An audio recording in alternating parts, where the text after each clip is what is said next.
This is going to be the series, What I Wish I Knew About Calendar Management When I Was a Brand New Executive Assistant. Let's get into it. First things first, you got to know what to prioritize. If you don't know what are the big meetings that are going on with your executive, if you don't know what his or her priorities are, it's going to be really difficult for you to manage the calendar because you are kind of the gatekeeper to everything. So your exec might have a lot of meetings coming on their calendar at one time or a lot of requests coming to them. That is your responsibility to kind of know when these meetings need to happen. If there was a board meeting versus an update meeting, obviously the board meeting would take priority over an update meeting.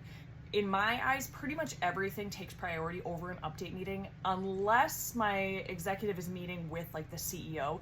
That takes precedent. Any meeting with the CEO, that takes precedent. If someone's reaching out to me and they're trying to find a time with my executive, for them it might look like my boss is not available at all, but really he is. I just hold time because otherwise people plop meetings on his calendar and they might not take priority. They might not be something that needs to happen. There's a lot of times I will push back on people and say, does executive know about this meeting? They might forward the email where my executive has communicated, yes, work with Amanda to, schedule this meeting. If a meeting is within like 24 hours notice, it's kind of knowing, is this a priority? Is this actually a priority meeting?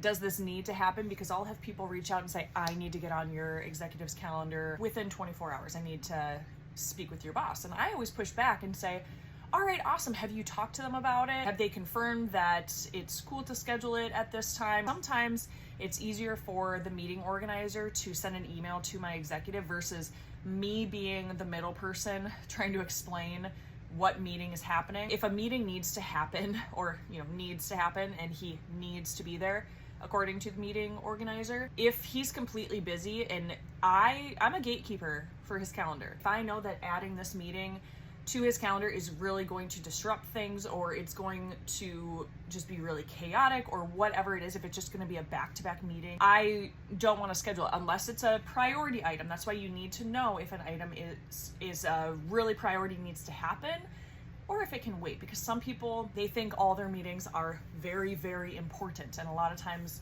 they can wait. When I do push back on people and say, oh, he cannot make it work in this time frame, a lot of times they will respond back and say, oh, you know what, we'll just send him a read-only update, which goes to what I always say, that there's a lot of meetings that can be made into an email. So if there's any meetings that I can get my boss out of so that he can get a read-only update, yeah, perfect. Just doing those things, figuring out what takes priority and what can you push back on to see if you can either move it out or if they can just do a read-only without them.